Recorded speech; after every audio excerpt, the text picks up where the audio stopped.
The call came just after lunch, right as I was staring out of the 20th floor window of Echelon Global's Midtown office, watching the world churn beneath me. The traffic, the people, the ceaseless motion of a city that never stops to consider who just lost their footing. I thought it might be Brielle checking in about dinner plans or maybe dropping a hint about where she wanted to go for our anniversary, some new place with sculpted plates and 12-course menus that charged extra for air. But when I answered, I heard it in her voice before she even spoke. The smirk. "We're downsizing," she said, sharp and breezy, like she was commenting on the weather.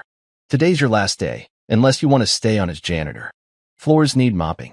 Behind her, I heard Myra's unmistakable cackle. Cold. Cruel. Loud enough that she wanted me to hear.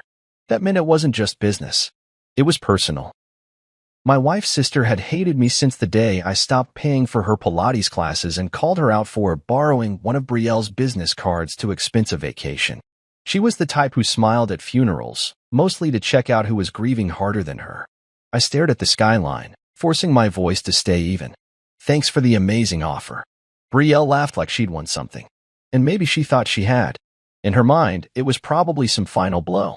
After all, she was the queen now. CEO of a global firm, wearing tailored power suits and clinking glasses with venture capitalists who didn't care what lives they steamrolled.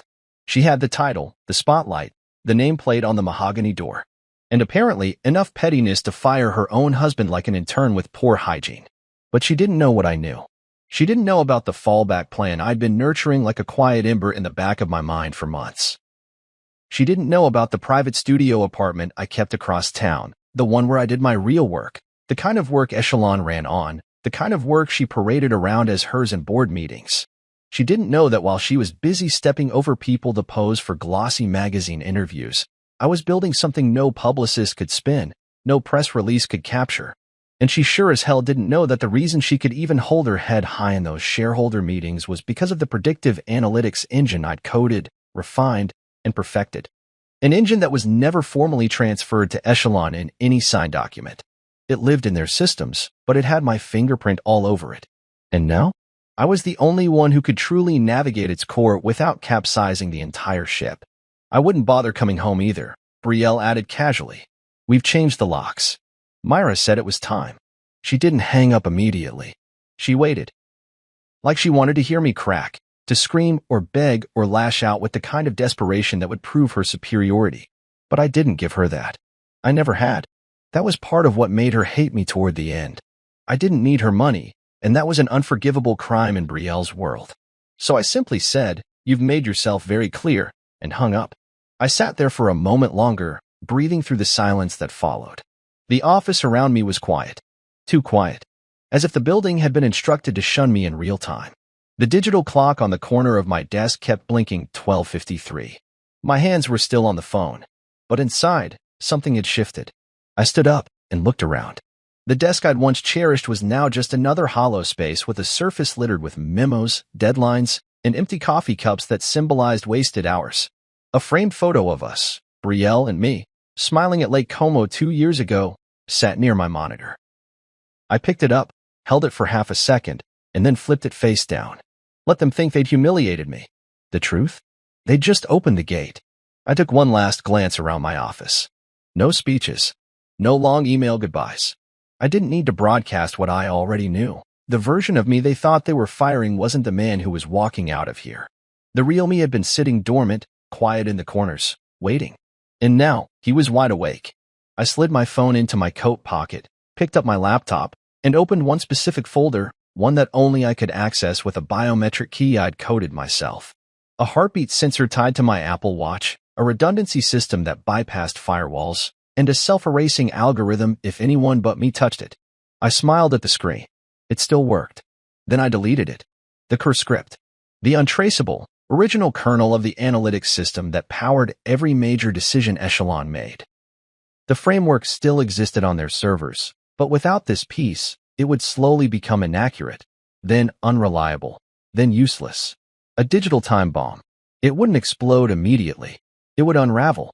A 0.25% missed here, a projected growth curve that didn't match results, a partner who lost confidence after one too many wrong data points. No one would know exactly what went wrong, but I would. I closed the laptop, slid it into its sleeve, and picked up the only other thing I cared about in the room, a small, leather-bound notebook tucked inside a locked drawer. My notes, my plans, my freedom. As I walked down the hallway, no one looked at me. The receptionist averted her eyes. The HR manager I used to help prep presentations suddenly found her phone very interesting. But one person did meet my gaze. Damon, a junior analyst I'd mentored since his first internship. He stood at the corner, eyes wide, confusion and sadness written all over his face. I gave him a small nod. He nodded back. That was enough. In the elevator, I finally exhaled. I was free. And Brielle? She thought she'd played the final card. But the game had only just begun. The doors slid open with a quiet hiss, and I stepped into the marble-floored lobby of Echelon Global for what would be the last time. Not that anyone would have guessed. I wasn't dragging a box of personal effects. I wasn't red-faced or weeping into my tie. No storming. No dramatic outburst. Just a quiet walk toward the end of something I had helped build with my bare hands and better intentions. The silence in that lobby was a language of its own. Subtle, suffocating. The receptionist, Marcy, looked up from her desk. Her hand hovered mid-air over the keyboard, then quickly dropped as if she hadn't seen me, as if ignoring me might undo the moment. I didn't blame her. She was just another foot soldier trying not to step on landmines. Word must have traveled fast, eh? Brielle's empire was efficient like that. She didn't just fire people. She erased them. Clean breaks, no fingerprints. I'm sure by now, the official story was that I'd stepped down to pursue creative interests. I could practically hear her PR team polishing the statement. I took my time walking past the glass panels that lined the hallway. Through them, I saw bits and pieces of a world I once cared about. Rooms where I'd brainstormed late into the night, crunched numbers that no one else could decode, and coded entire systems that had become the lifeblood of the company.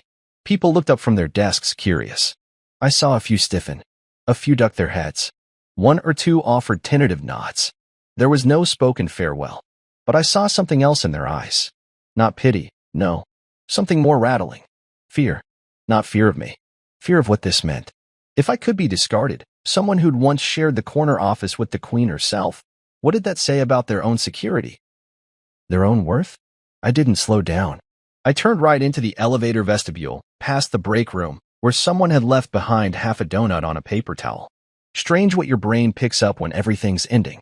I pressed the button and waited, hearing the soft whirring of cables behind the walls. Then I heard footsteps behind me. Fast, then hesitant. I didn't turn around until a voice spoke. Mason. I turned. Damon. The junior analyst I'd mentored. Smart. Observant. Loyal in a way I hadn't expected anyone to be in that building anymore. His tie was slightly askew, and his brow was creased with concern. I just heard, he said. Is it true? I offered a small smile. Define true. He looked stunned for a moment. You're really leaving? I was invited to mop floors, I said dryly. But I declined the promotion. He laughed nervously, not sure if it was a joke or not. He stepped closer, voice lowered. This doesn't feel right. You are Echelon. Everyone knows that, even if they won't say it out loud. I'm not Echelon, I said quietly. Not anymore. The elevator chimed. The doors opened.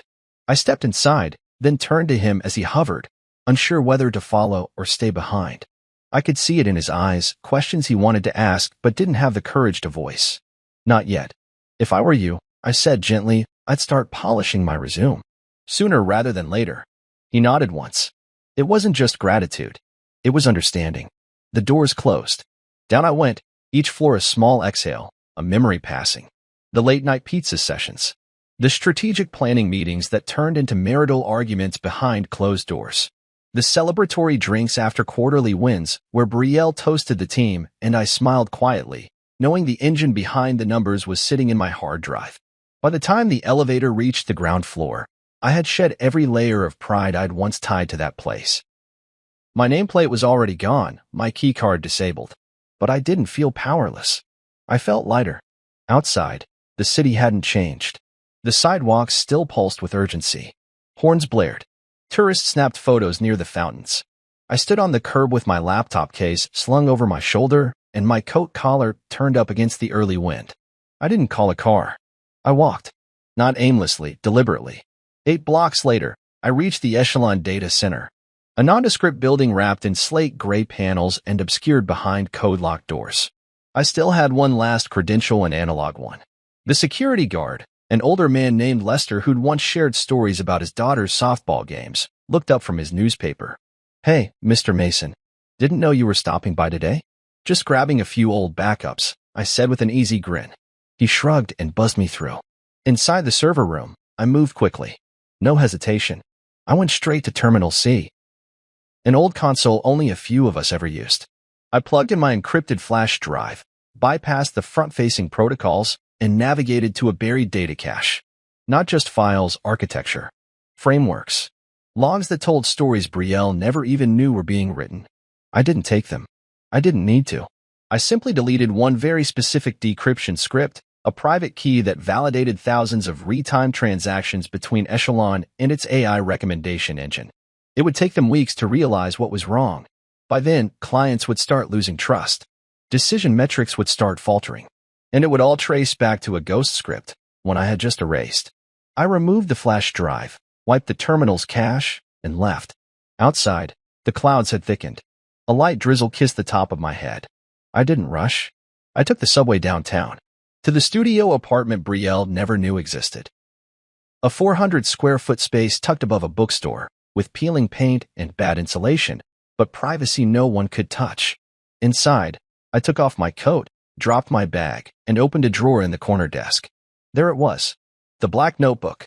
Not a journal, not memories, blueprints, plans, codes, names, concepts. It was the foundation of everything I never shared, never trusted anyone with, not even Brielle. Especially not her. I sat down, flipped to the last page I'd written on, and picked up the pen that had been waiting for this moment. They thought they'd humiliated me. Truth was, they'd set me free. The studio apartment was nothing special to anyone else, a narrow room tucked above a bookstore, with creaky floorboards, chipped molding, and a radiator that hissed like it was in constant protest. But to me, it was sanctuary. Freedom. The one place left that was mine and mine alone. No keycard access, no security cameras, no boardroom eyes tracking my every move. Brielle had never stepped foot here. Hell, she didn't even know it existed, which made it the most valuable real estate I had. I kicked off my shoes, tossed my coat over the sagging arm of a worn leather chair, and walked to the desk in the corner, the one that looked like it belonged in a hacker's lair more than an ex-executive's safe house. I slid open the bottom drawer, fingers brushing past a stack of prepaid SIM cards and USB drives until they landed on the black notebook. It wasn't labeled. No names. No logos. Just matte leather and thread binding worn from constant flipping. This notebook wasn't just a backup. It was the real master key. My insurance. I opened it slowly, like a ritual, and the pages bloomed with diagrams, equations, and notes scrawled in tiny, precise handwriting. Charts mapping Echelon's core algorithms. Frameworks I'd coded by hand over the last 5 years. Adjustments no one else could even begin to interpret. Every line of logic, every predictive model that powered their proprietary engine, they all started here. With me. Brielle never asked how the engine worked. Never asked about rights or authorship. Why would she? I was her husband. The man in the shadows who made the magic happen so she could take center stage. She'd been too busy dressing up our story for investors to worry about the fine print. The irony was poetic. She built a fortress on sand and never once stopped to test the ground beneath her heels. And now, I had a choice. I could destroy Echelon from the outside with a single coordinated leak. A few emails, a handful of internal documents, and a demo of how unstable their projections were without my code would be enough to trigger an internal audit and a public relations disaster. But that wasn't what I wanted. Revenge wasn't the point. Not really. I wanted to build something better. I flipped to the tab section marked Nova. That was the code name I'd given to the project, the one I'd been sketching out in the stolen hours between midnight and dawn, long before Brielle ever picked up her first investor.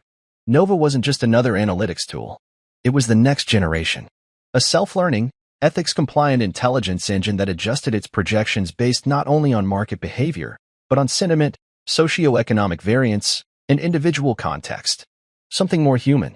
I ran a hand through my hair and pulled my laptop onto the desk. No Echelon servers. No dependencies.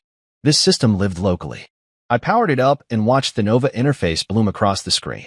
Smooth, clean, elegant. The login screen pulsed gently. I tapped in my credentials and was greeted with a quiet chime. "Welcome back, Mason." 3 new messages blinked in the corner of the dashboard. I clicked through them. The first was from a hedge fund in Singapore that had heard whispers about a new black box product being quietly tested among independent VCs. The second was a meeting request from an executive at Hyperion DataWorks, a former Echelon client I suspected would be very interested in what Nova could offer. And the third was from someone unexpected. Alton Morrow, CEO of Luminar Ventures. A man who'd once called me a quiet genius during a panel discussion on the future of AI in business. He was one of the few people who saw me, not just the public version of me Brielle used like a trophy husband, but the actual thinker behind the curtain. The message was simple. Heard what happened. If you're ready to build, we should talk. Coffee? My office. No suits, no games. You pick the day.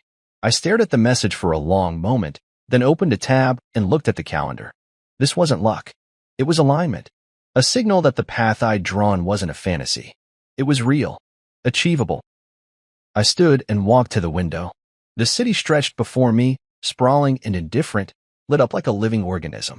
Somewhere in that maze of steel and light, Brielle was probably sipping champagne with Myra, celebrating their little coup. Maybe she thought I was crying in a hotel lobby or begging some attorney for a bridge loan. Let her think that. I sipped cold coffee left from earlier that morning and returned to my desk. I started assembling a folder. Not just code vision. A roadmap. What Nova could do, what it would cost, who it could serve, and how it would redefine what data intelligence meant in the next 5 years. This wasn't just about proving I could survive without her. It was about proving I was always the one driving the engine. By midnight, the outline was complete. I packaged the folder into an encrypted file and set up a meeting invite for Alton Morrow Tuesday at 9:30 a.m. No suits, no games, just 2 people who understood the battlefield. I stared at the invite for a moment before hitting send. Then I leaned back, arms behind my head, letting the tension ease out of my spine. The world had shifted, but I hadn't collapsed under it. In fact, for the first time in a long time, I felt like I was standing on solid ground. Not because I had a team behind me or a corporation cushioning my fall, but because I had clarity. Brielle thought she'd cut me off from everything that mattered. What she'd really done was hand me the match while standing in a house of paper. The real work began now. And this time, the empire I built wouldn't have her name anywhere near it. Alton Morrow didn't do small talk. That was the first thing anyone in the tech space learned when they crossed his path. He was blunt, unfiltered, and terrifyingly intelligent. The kind of man who made power moves in jeans and loafers, who could glance at a dashboard and know which direction the market would lurch 3 quarters from now. If Brielle was the queen of flash and posturing, Alton was the architect of substance. That's why I picked him. I didn't make an appointment. I didn't send an email. I just showed up. His assistant, a sharp-eyed woman named Kyla, raised an eyebrow when I walked into the glass-paneled reception area of Luminar Ventures, holding nothing but a black thumb drive in my palm and a look that said I wasn't here to beg. She looked me over, then picked up her phone and whispered something. A beat later, she nodded once and pointed down the hall. He said clear as schedule. Go on in. Alton's office wasn't showy. No marble. No abstract art hung, just to impress. Just a long window view of the skyline and a single desk, steel, clean, precise. The man himself was leaning against the window frame, sleeves rolled up, a ceramic mug in one hand, and a faint smile tugging at the edge of his mouth. I figured you'd come eventually, he said, voice low and cool. Didn't think it'd be this soon. I stepped inside, closed the door behind me, and held up the thumb drive like an offering. I've got something to show you. No strings. Just facts. He gestured to the chair across from his desk. Then show me.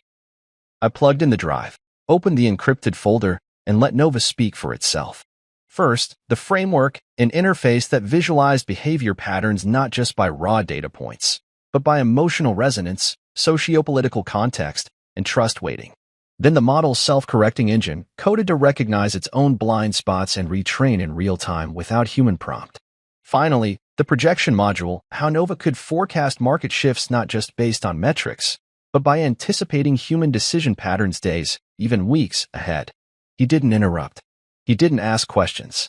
He just watched, eyes sharp and unwavering. When the final module closed, he leaned back and whistled. You built this. Every line of code, I said. And you're telling me this didn't come from Echelon? I never signed over IP rights, I replied. Everything they use is a shadow of this. A half-baked version built off my early drafts. He tilted his head. And Brielle? She doesn't know. She thinks she burned the bridge, I said. But she forgot I built the river first. He let that hang in the air for a long moment. Then he smiled, just enough to show teeth. You could break them. I met his gaze. I could build something better. He nodded slowly. Now that's a better game. Alton stood and circled around the desk, hands in his pockets. You know, when I first met you, you were the guy standing behind her at those expos, adjusting her mic, watching the screens. Quiet.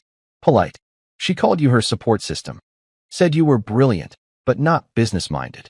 She never minded my mind when it paid for her first office lease. I said, voice calm. Alton chuckled. Well, she's about to learn the hard way what happens when the support system goes solo. He sat on the edge of the desk. Let's talk about rollout. About funding. I've got a team of engineers who can work in a blackout zone. A legal department that can draw circles around her before she even gets out of bed. And I've got capital, Mason. Real capital. I nodded. I want autonomy. No shadow control. I'm not handing over another brainchild to someone else's ego. You won't, he said. You'll be the face this time. And the hands. And the spine. I exhaled slowly. Then we moved now. We talked for 2 more hours. About strategy, about deployment, about how to build something that wasn't just a reaction to Echelon, but a complete paradigm shift. Not a clone. Not a copy. A challenger. One rooted in everything Echelon had lost. Real trust, real transparency, real ingenuity. By the time I left his office, the sun had dipped below the skyline. The city was shifting into its twilight rhythm, but I walked differently now. No longer as the discarded husband Brielle thought she'd exiled, but as the man who had built the bones of an empire and was now drafting something stronger from scratch. Outside the building, I paused under a flickering street lamp, the air sharp with the smell of rain and ambition. I pulled out my phone and opened an old folder of Echelon press clippings, photos of Brielle at launches, and panel discussions, in luxury hotels giving statements about innovation and legacy. Always her name. Always her smile. My fingerprints hidden behind the velvet curtain. Not anymore. I tapped the screen and started a new document. A list of names. Engineers, analysts, strategists. People I had mentored, collaborated with, or quietly supported behind the scenes, many of them now disillusioned or outright discarded by Echelon. The cast-offs. The ignored. The ones who built the foundation but were never invited to the top floor. They'd be the first ones I called. They knew the truth. And they were hungry to build again with someone who saw them. I walked 2 blocks to a late-night diner, ordered coffee, and opened my laptop right there under the buzz of cheap lights and old vinyl booths. The Nova framework was already humming. I pulled up a new interface and began outlining what we'd need for Phase 1. Server load testing. Private beta clients. Legal architecture for ownership and release rights. I didn't need to destroy Brielle to win. All I had to do was give people something real to believe in. Something she could never offer. Something I'd always held in my hands. It was easy to forget how many people Brielle had discarded on her way up. She wore ambition like armor, sharp and shining, and she didn't mind stepping over bodies to get to the next stage. But the thing about discarded people is, they remember. They talk. And when someone finally shows up with a different kind of plan, one that doesn't involve egos and power plays but respect and opportunity, they show up too. My mornings started early now. No corporate commute, no tailored suits or sterile boardrooms. Just black coffee, a plain t-shirt, and a whiteboard already littered with diagrams and timelines before the sun fully rose. The studio apartment transformed overnight into a nerve center. Cables snaked across the floor, laptops hummed with simulations, and empty takeout boxes were stacked like trophies. It was messy. It was human. It was real. And it was working. Within days of my meeting with Alton, things began to move. Not in the flashy, PR-heavy way Echelon liked to operate, but in a way that had weight. Quiet meetings in co-working spaces. Midnight video calls with engineers in Berlin, Toronto, Sao Paulo. People I had once worked beside in the trenches, now eager to join a movement instead of a machine. They were tired of being cogs. I gave them keys. Nova was no longer just a concept. It was breathing, learning, iterating. Every day we added new layers. A modular trust algorithm. A consumer-side transparency panel that would let clients see exactly how their data was used. No more black box. No more guesswork. If Echelon was flash and illusion, Nova would be fire and glass, bright, hot, and impossible to fake. But building the engine was only one part of it. I needed people, not just programmers and coders, but storytellers, strategists, people who could see past the numbers and understand what Nova meant for the world. That's when I called Marin. She had once been Echelon's lead UX designer, until Brielle sidelined her in a reorg that replaced talent with trend chasers. Marin had an instinct for experience, a sixth sense for what users needed before they could articulate it. I sent her a simple message: "Let me show you something worth believing in."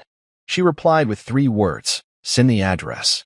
When she arrived, her eyes scanned the chaos of my apartment turn lab, and instead of flinching, she grinned. "Looks like you're actually doing it." I nodded. "Want to help build something better?" Marin rolled up her sleeves and joined without a second question. One by one, they came. People Brielle had pushed aside, bought out, or overlooked. Not because they weren't talented, but because they made the mistake of not worshiping her. We called ourselves Project Lantern, because we weren't here to burn bridges or burn down old empires. We were here to illuminate the path forward. By the 3rd week, I had 15 full-time team members and 3 venture meetings scheduled. Alton stayed hands-off, just as he promised, but I felt his support in the rooms he opened and the names he whispered in the right ears. Still, it wasn't just about the launch or the product. There was a deeper satisfaction in reclaiming something that had once been mine: my voice, my identity, my damn name. I started reaching out to former Echelon clients, not to poach, but to explain. Some didn't pick up. Some listened, curious but hesitant. But a few. A few asked questions. The right ones. And I answered with clarity, without bitterness, and backed by facts. I showed them what Echelon's predictive system had been doing over the last 6 months, how its accuracy was declining, how it was recommending suboptimal targets, how the very algorithm they trusted was degrading from the inside. And then I showed them Nova. Not the full system, just enough to make their eyes widen. A prototype demo, real-time sentiment mapping, ethical guardrails that could be audited. One exec, a woman named Cassie from a major retail platform, leaned forward after a 30-minute Zoom and said, "Mason, this is going to change everything. When can I get on the beta list?" I didn't need 1,000,000 customers. I needed 10 who believed in what we were doing. But even as we built upward, I couldn't ignore the past. Not because I was stuck in it, but because it still had my fingerprints all over it. So I made an appointment with a law firm Alton's people recommended. I walked in with my notebook, my laptop, and my thumb drive. I left with something much more valuable: a fully registered patent, my name, my code, timestamped, ironclad. I didn't rush to use it. I didn't run to the press. That was Brielle's style. I tucked it away, quiet, ready, because I knew the time was coming. While I met with engineers and brainstormed UI frameworks with Marin, I kept an ear to the ground. I saw the whispers online, forums where developers discussed how Echelon's output was acting weird or not matching the model accuracy anymore. I watched as minor influencers, the kind Echelon used to pride themselves on swaying, began to talk about other options. New players, open systems, better data ethics. Brielle was still doing interviews, still hosting her champagne mixers, still laughing on stages in her silk dresses and buzzwords. But underneath it all, I could see the cracks forming. That's what happens when you build a throne on people's backs and forget that one day, they might all stand up. One night, around 2 a.m., I was sitting on my windowsill, nursing the last of my coffee, when Meyer's name popped up in a news alert. Echelon expands into wearable data tracking. Privacy concerns raised by tech watchdogs. I laughed out loud. Because of course they were doubling down on invasion disguised as innovation. But it was coming. Soon, she'd be sitting at a table she didn't even realize I'd set. Soon, she'd see that the man she thought she erased had never stopped writing. He just picked a better pen. And it would be my signature, mine, that marked the beginning of her end. The conference room was all sharp lines and silence. Glass walls, chrome finishes, matte black leather chairs spaced around a sleek obsidian table that looked like it belonged in a Bond villain's lair. It didn't smell like money, it reeked of it. Fresh cut wood. Espresso. Some subtle cologne engineered to convey dominance. I'd been in rooms like this before, but always beside Brielle. Never across from her. Never opposite. Today was different. 12 people sat at that table, men and women who could write 8-figure checks without blinking. They didn't come for pleasantries. They came for vision. for opportunity, for power. And I had all three. At the head of the table, I stood beside Alton Morrow, who introduced me not as former Echelon executive or tech architect, but simply the man building the future. He knew what he was doing. Words matter in rooms like these. He didn't want them seeing me as Brielle's shadow. He wanted them to see me as the light. A presentation played behind us. Marin's design, simple, bold, elegant. Nova's interface moved like liquid glass across the screen, cycling through demo slides, real-time trust metrics, adaptive behavior models, full transparency audits. I didn't pitch like Brielle used to. No buzzwords, no ego, no pretense. I told the truth. We're not selling you a product, I said. We're offering you a foundation. The systems most of you currently use are aging beneath the surface. They're brittle. They're optimized for performance metrics that are outdated before the quarter ends. Nova isn't just predictive, it's perceptive. It's built to understand behavior as it happens, not after the fact. They leaned in. Some nodded. One jotted something in a leather notebook. Then the doors opened, and the air shifted. The click of heels. Confident. Sharp. Measured. Brielle. Draped in navy blue silk, jaw locked tight, lips pressed into a blade of a smile. Her assistant, some blonde kid who looked like he was barely out of business school, followed 2 steps behind, whispering urgently. She ignored him. When she saw me at the front of the room, her stride faltered for half a beat. Just half. But I caught it. Everyone did. She hadn't known I'd be here. Her eyes swept the table, landing on Alton, then flicking to the screen where Nova's logo rotated like a quiet warning. Mason, she said. I turned slowly, keeping my posture relaxed, my voice calm. Brielle. Didn't expect to see you here. It wasn't mockery. It was precision. I met her with the same cool detachment she'd once used to fire me over the phone. The room waited. Every breath held like glass about to crack. She started, but Alton cut in smoothly. Perfect timing, Brielle. We were just walking through the core differentiators between legacy analytics platforms and Mason's Nova system. Fascinating stuff. She blinked. Once. Twice. Then recovered. She smiled that press-friendly smile and stepped forward, voice lacquered in charm. Well, I'm sure it is, she said. But some of us still believe in the systems we already trust. Stability matters. Until it doesn't, I said. Especially when the underlying IP is compromised. Her eyes flared, barely perceptible, but enough. The others glanced between us like spectators at a high-stakes chess match. They didn't know the history, but they could feel it. Something electric. I walked slowly around the table, fingers grazing the back of a chair. I used to sit beside Brielle, I said. Built the system she rides on today.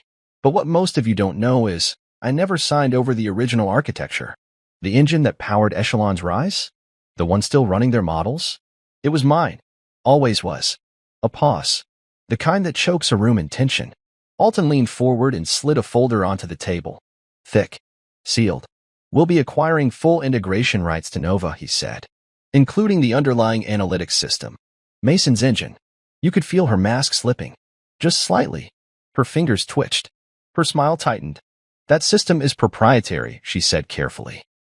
Only if you can prove it, I replied, reaching into my case and pulling out a second folder. I slid it across the table toward her. This might help clarify your legal exposure. She hesitated, then opened it. Inside, patent paperwork. Time-stamped. Digitally certified. My name. Not hers. Not Echelon's. The silence became a living thing. Her assistant leaned over her shoulder and whispered something again. She didn't respond. I watched her jaw move, tight, grinding. She closed the folder slowly, methodically. Mason, she said, voice low now. Can we speak privately? No, I said. We're not in private anymore. Because this was the moment I'd been walking towards since that phone call. Not a scene of vengeance, but a reckoning. She'd humiliated me in front of an entire company. Locked me out of my own home. Laughed when she thought I had nowhere left to go. And now, I was standing between her and the future. A man beside me. One of the investors, a gray-bearded financier who'd built 3 tech unicorns, cleared his throat. How soon can Nova be operational? I didn't look at Brielle. I looked at him. Beta testing starts in 3 weeks, I said. Full deployment by the next quarter.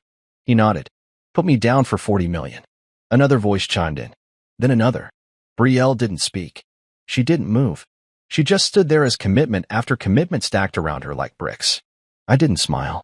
I didn't need to, because I'd already won. And the best part? I hadn't needed to shout or scheme or burn it all down. All I had to do was build something worth standing behind and sit at the head of the table she never thought I'd reach. She thought the shock was seeing me at the head of the table.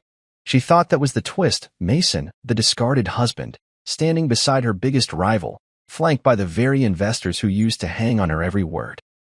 She thought that was the moment where the camera would freeze, the score would rise, and the audience would gasp. But that wasn't it. That was just the opening scene. The real surprise was what came next. Brielle had remained standing long after everyone else settled back into their seats.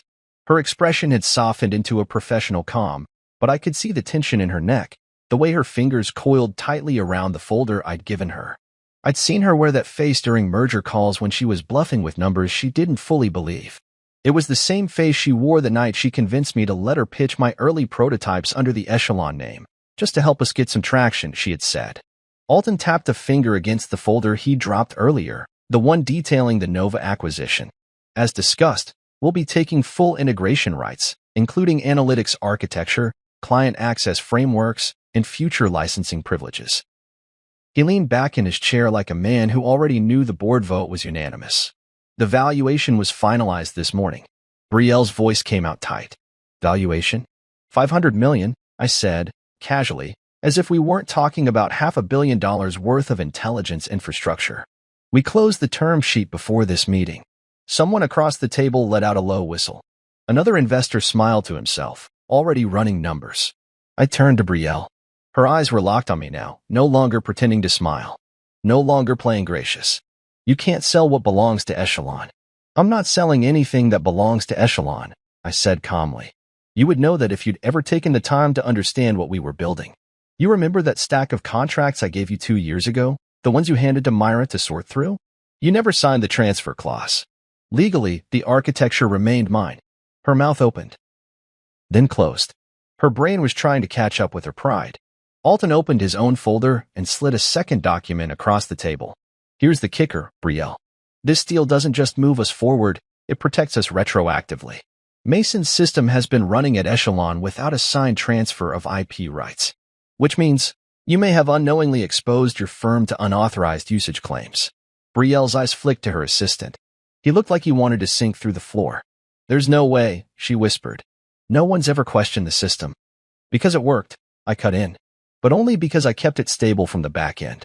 Every time your output started drifting off target, that was me fixing the code through an access key I buried in the developer log, one that expires tonight, by the way. The room went silent. She swallowed, visibly. Then, as if desperate to reassert control, she said, "We'll take this to court." "You're welcome to," I said, gesturing toward the thick folder she hadn't dared open fully yet. "That's my patent paperwork. Filed, timestamped, verified. The metadata alone proves origin.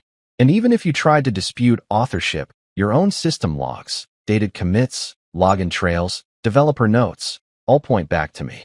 And they're already archived with mine." I leaned forward. "Yes, you did. You just thought you'd be on the winning side." The investors remained silent, watching her unravel. No one was coming to her defense. No one was offering a lifeline. She wasn't the queen in this room. Not anymore. She was a name on a receding headline, and everyone here knew it.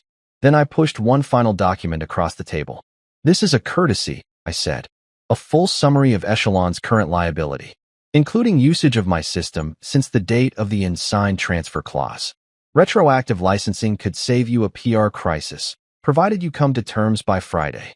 Her lips moved like she wanted to argue, but there was no argument to make. The walls she'd built weren't made of steel. They were made of glass.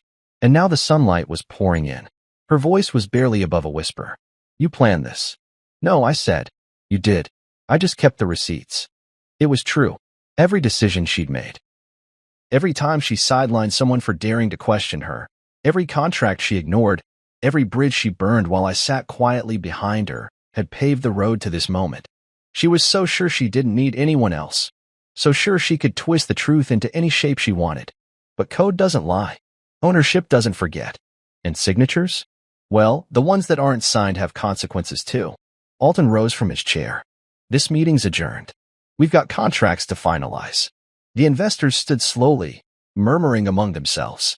Some glanced at Brielle with a mix of curiosity and detachment, like watching a magician caught using cheap tricks. She didn't move. Neither did I. Once the room cleared, it was just the two of us.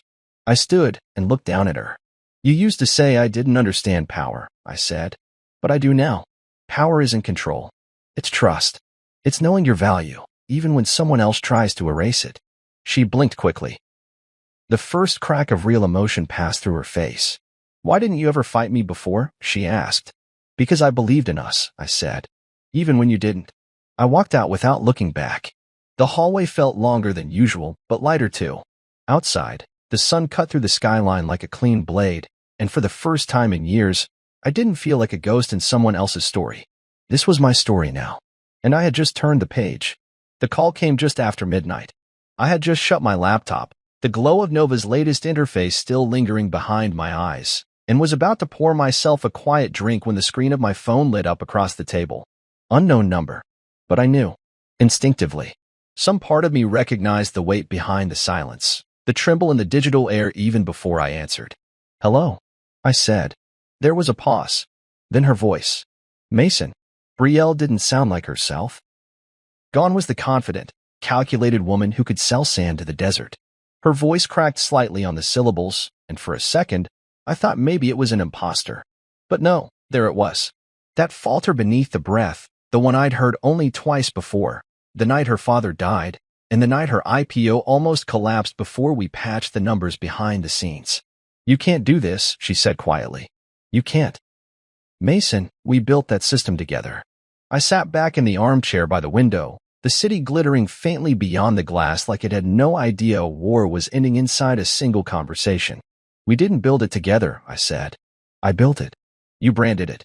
You're rewriting history, she snapped, her voice sharpening. You used my connections, my platform, my capital, and I used my brain, I said flatly. We both brought something to the table, Brielle, but only one of us tried to flip the table over. She was quiet again, but I could hear her breathing. Fast, unsteady. That was rare for her. She'd made a career out of pretending nothing ever rattled her. I didn't think it would go this far, she said finally. No, I agreed. You thought I'd break. Crawl back. Settle for mopping floors while you toss champagne on the balcony. That wasn't me, she said, like it mattered. Your voice was on the call, I said. Myra laughed in the background. And you didn't stop her. I was angry. No, I cut in. You were arrogant. There's a difference. Her silence then was telling. Waited. She knew it too. I lost sight of things, she said softer now. I kept climbing, and somewhere along the way I forgot how we started. I forgot what you gave up. That almost made me laugh. Not because it was funny, but because of how long it had taken her to admit something that had been choking me for years. You didn't forget, I said. You ignored it. There's a difference there, too. Mason, listen. No, I said again, firm now. You don't get to frame this like a misunderstanding. You fired me over the phone. You locked me out of the house I paid for. You paraded me as the tech mind behind Echelon until it stopped serving your narrative. You used my work, my trust, and my silence. She was breathing harder now. So what do you want? Is this about revenge? You've made your point. You've humiliated me, Mason. You've won. I didn't want to humiliate you, I said. If I did, I would have gone to the press with everything. I would have leaked internal documents, old emails, broken the story wide open, and made you the villain in every headline. I didn't do that. Then what do you want? She whispered. I looked out the window for a long moment. I want you to learn the difference between being powerful and being respected. She didn't respond right away. When she finally did, her voice was hoarse. Please, Mason, just tell me what it would take to make this go away. And there it was. The thing I never thought I'd hear from Brielle, desperation. Not the kind that clawed and fought. The kind that wilted. The kind that came after the free fall, when you realized your parachute was stitched together by ego and guesswork. It's already done, I said. Nova's secured. The contracts are signed. Your access is gone. The system you're still using will degrade until it's unusable. I've given you the courtesy of a retroactive license to avoid litigation. You can take that. Or not. She sounded smaller when she asked, and after that? After that, you figure out who you are without pretending to be the smartest person in the room. Another pause. Then, finally, you really hate me now, don't you? I closed my eyes. Not from exhaustion, but clarity. No, I said. I don't hate you. I pity you. She gasped a little at that. Maybe she'd been bracing for venom. But this cut differently. Because it was clean. Honest. I loved you, I said, the words surprisingly steady. Not the brand. Not the business partner. You. I wanted to build a life. A legacy. But you wanted something shinier. Something that needed me quiet and convenient. I let that sit. Mason. I didn't respond. I'm sorry, she whispered, and for the first time, I believed she meant it. But I didn't say anything back. Some silences are necessary. Some silences are healing. I hope you find what you're looking for, she said finally. I already did, I replied. It was never about beating you, Brielle. It was about becoming myself again. Then I ended the call. No flourish. No final blow. Just silence. I set the phone down and leaned back in the chair, staring at the skyline.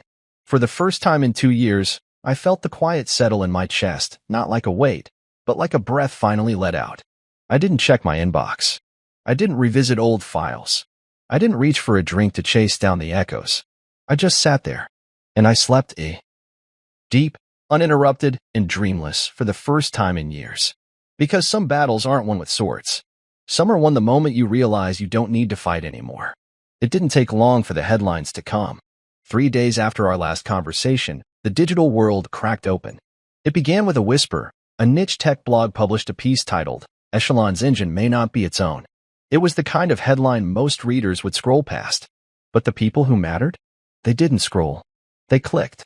They read. They dug deeper. By the end of the week, it wasn't just blogs. It was Techline, Business Current, The Wall Street Sentinel. Whistleblower reveals IP theft inside Echelon Global. Former CTO alleges unauthorized use of proprietary code. Predictive giant facing lawsuit over system rights. I hadn't filed a lawsuit. Not yet. But word spreads fast when the foundation is cracking. The rumor alone was enough to trigger panic. By Friday, the board called an emergency session. I didn't attend. I didn't have to. I got the play-by-play through back channels, texts from former colleagues, industry insiders, even 2 of the investors who had backed Brielle during her ascension. The vote wasn't unanimous, but it was decisive. Brielle was asked to step down. Effective immediately. Myra went with her.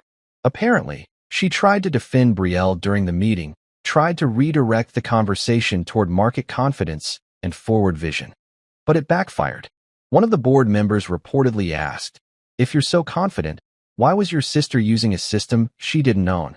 Myra stammered. And just like that, the show was over. There were no cameras. No dramatic walkouts. Just 2 women who had spent years building an empire of image, escorted quietly out of the building by security. I didn't cheer. I didn't celebrate. Because it wasn't a victory. Not really. It was closure.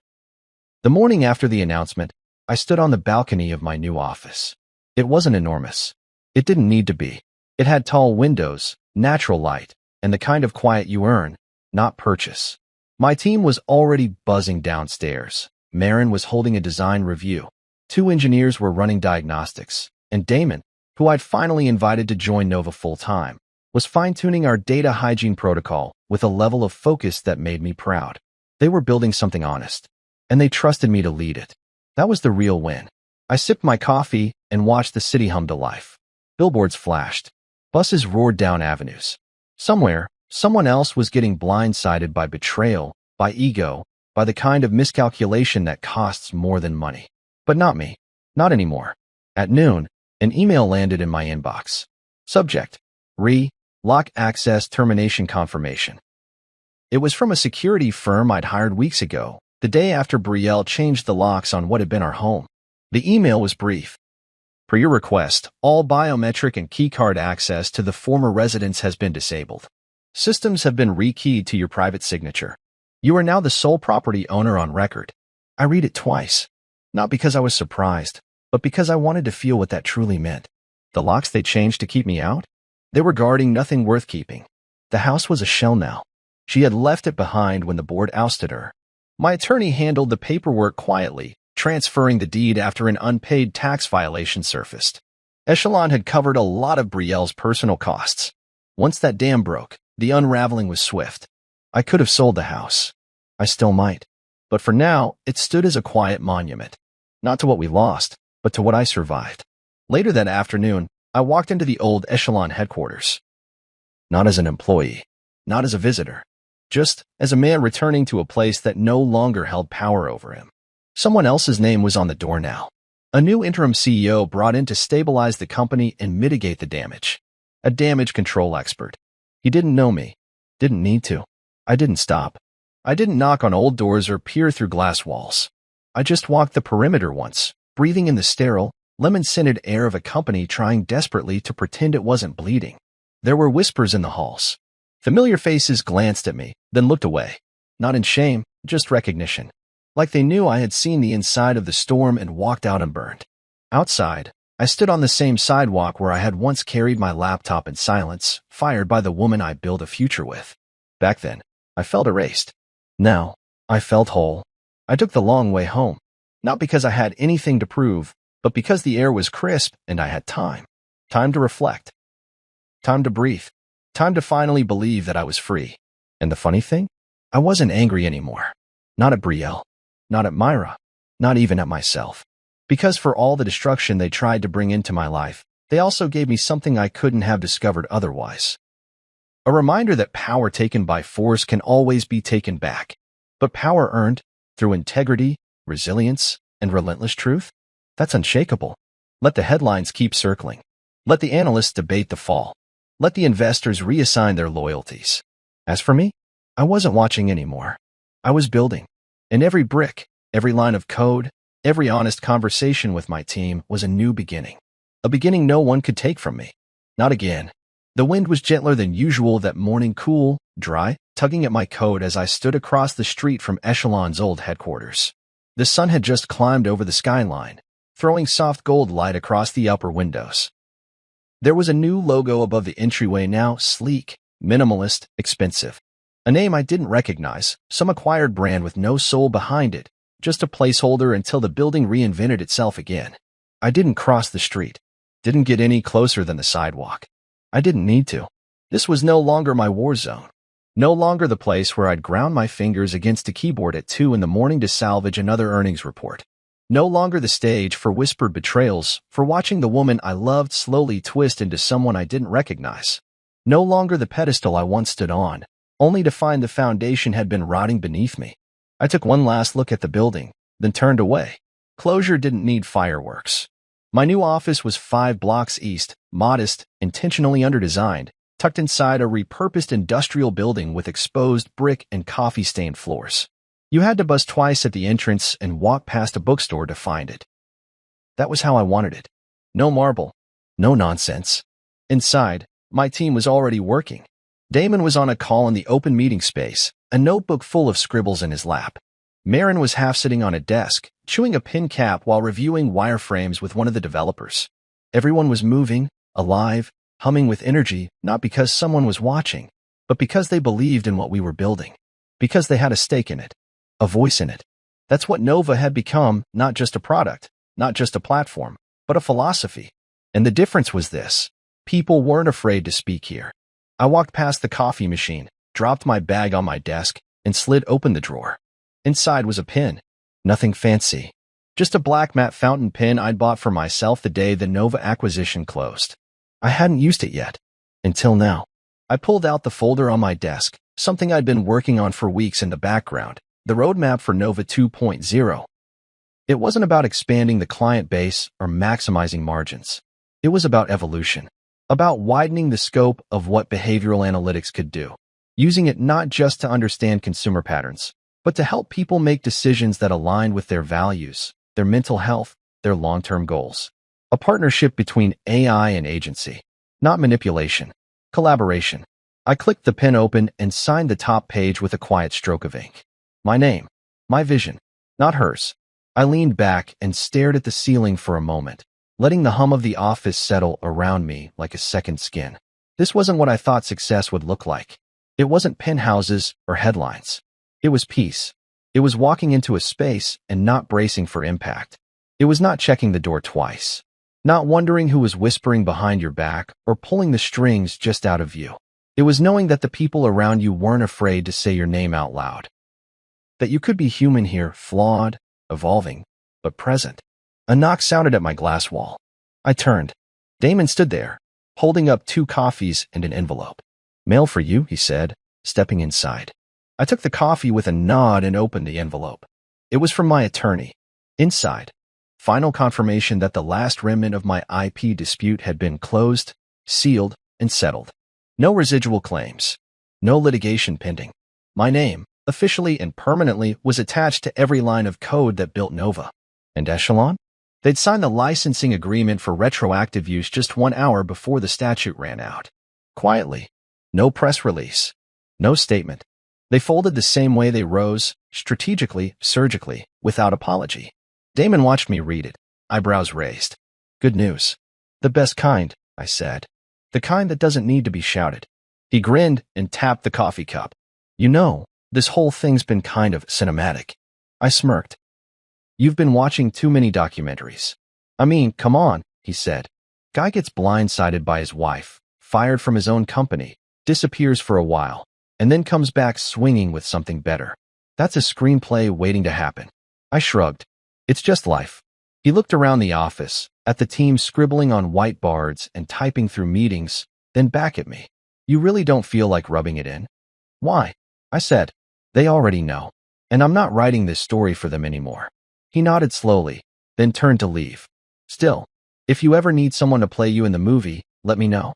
I've been practicing my calm but devastating monologues." I laughed. A real one. When he left, I turned back to the window, my fingers running along the edge of the signed page. I thought back to the man I was that day Brielle called. The man who stared out an office window, blindsided, heartbroken in two, told by the woman he trusted most that he was disposable. That man didn't exist anymore. I didn't want him back. I was the man with the pen now. The man who rewrote the ending. And more importantly, the one writing the next chapter. Not for revenge. Not for approval. But for peace. For purpose. Because I learned the hard way, success isn't about proving people wrong.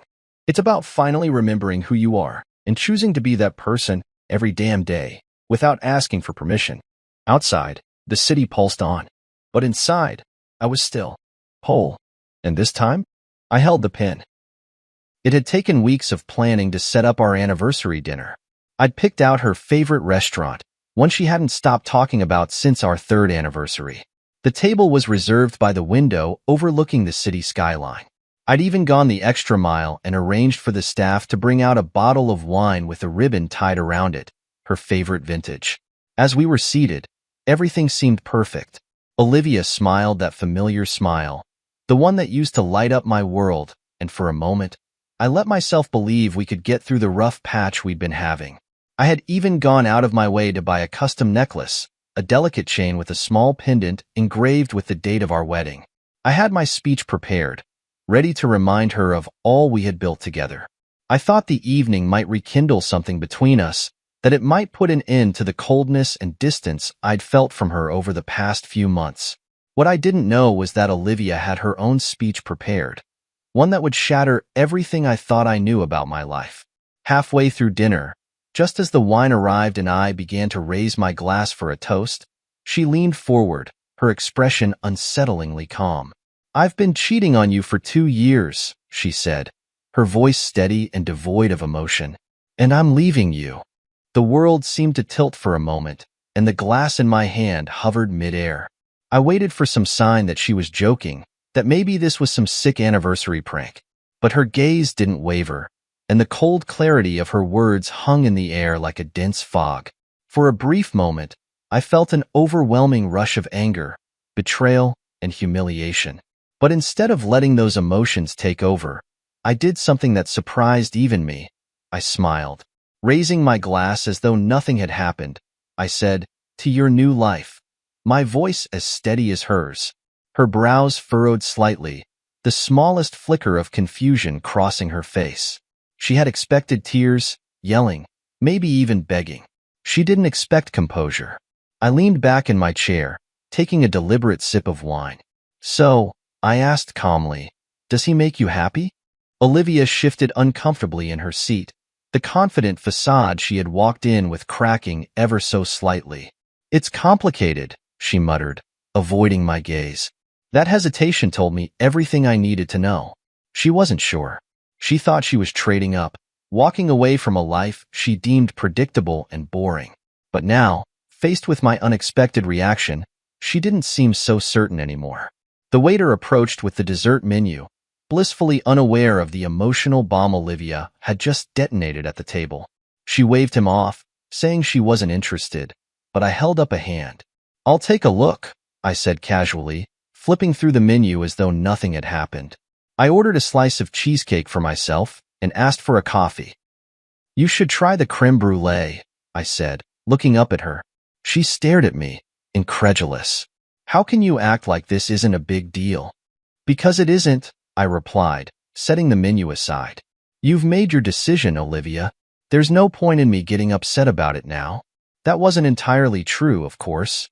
Inside, I felt like my heart was being torn apart. But I wasn't about to give her the satisfaction of seeing me break. When the dessert arrived, I excused myself to step outside. The air was cool, and I took a moment to breathe deeply, letting the night calm the chaos in my mind. I pulled out my phone and dialed a number I hadn't used in years. "Nathan, my lawyer." "Nathan," I said when he picked up. "I need your help. Tonight." He didn't ask questions.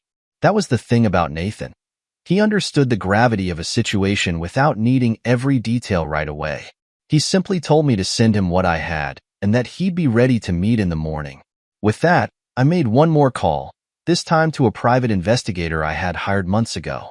Alan had been keeping tabs on Olivia ever since I first noticed the late nights and secretive behavior. "It's happening," I told him. She admitted it. "I need everything we've got ready to go." Alan assured me it was all set, and I felt a small measure of relief. Returning to the table, I found Olivia scrolling through her phone, her face illuminated by the dim glow of the screen. I could only assume she was texting him, her new, complicated partner. "How will you explain this to the kids?" I asked, sliding back into my seat. Her face faltered, and for the first time all night, she looked genuinely unsure. I don't know," she said. Of course, she didn't. Olivia had planned this betrayal down to the last detail, but she hadn't thought about the consequences. She hadn't considered how it would affect our children, our family. As I finished my dessert, I allowed myself a small, private smile. She thought she had the upper hand, that she was walking away from me with her head held high. But she had no idea what was coming. Returning to the table, I found Olivia hunched over her phone, her face illuminated by the glow of the screen. Her lips twitched with the faintest hint of a smile. She was texting him. She didn't even bother to hide it anymore. Sliding back into my seat, I watched her carefully, noting every small detail. The way she held her phone protectively, the slight blush on her cheeks, the avoidance of eye contact. It was as though she had already erased me from her life. "What will you tell the kids?" I asked casually, breaking the silence. Her head snapped up, and for the first time that night, she looked genuinely caught off guard. I'll figure it out," she stammered. The confidence she'd exuded earlier was beginning to crack, and I could see the wheels turning in her head. She hadn't thought that far ahead. Her plan didn't extend beyond her own selfish desires. "You'll figure it out?" I repeated, raising an eyebrow. "That's reassuring."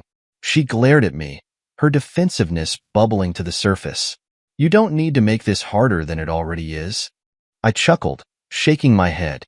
"Harder for who, Olivia? You?" Her silence was all the answer I needed. The waiter returned to check on us, oblivious to the tension hanging thick in the air. Olivia declined dessert again, but I ordered a second coffee. I had no intention of rushing this moment. As I sipped my coffee, I allowed my mind to wander, reflecting on the months that had led up to this dinner. The signs had been there all along. The late nights, the secretive phone calls, the way she avoided my touch. At first, I thought it was just a rough patch, something all couples go through after years of marriage. I had tried to talk to her, to ask what was wrong, but she always dismissed me. "I'm just tired," she'd say, or "Work has been stressful." But the truth was far more insidious. While I was busy trying to hold our family together, she was out building a new life with someone else. And yet, despite all the evidence, I had stayed silent. I told myself I needed proof, that I couldn't confront her without knowing the full story. That's when I hired Alan, the the private investigator. It was one of the hardest decisions I'd ever made, handing over my suspicions to someone else, allowing them to pry into my wife's life. But when Alan started sending me photos of Olivia and her lover, laughing together at a cafe, entering a hotel room, kissing in a parked car, I knew I had made the right choice. I had everything I needed: dates, times, receipts, and even recordings of their conversations. She thought she had outsmarted me, but she had no idea how much I already knew. Olivia shifted in her seat, her discomfort growing with each passing second of silence. "Why aren't you angry?" she asked suddenly, her voice tinged with frustration. "Why aren't you yelling or doing something?" I set my coffee cup down carefully, meeting her gaze. "What's the point?" I asked. "You've already made your decision. Getting angry won't change anything." She blinked, clearly unprepared for my calm demeanor. I didn't expect you to act like this." I leaned back in my chair, a small smile playing at the corners of my mouth. "You thought I'd fall apart, didn't you? That I'd make a scene, beg you to stay?" Her silence spoke volumes. The truth was, I had fallen apart. Months ago, when I first realized what was happening, I had spent sleepless nights wondering where I went wrong, questioning every moment of our marriage. But now, sitting across from her, I felt an unexpected sense of clarity. This wasn't about me.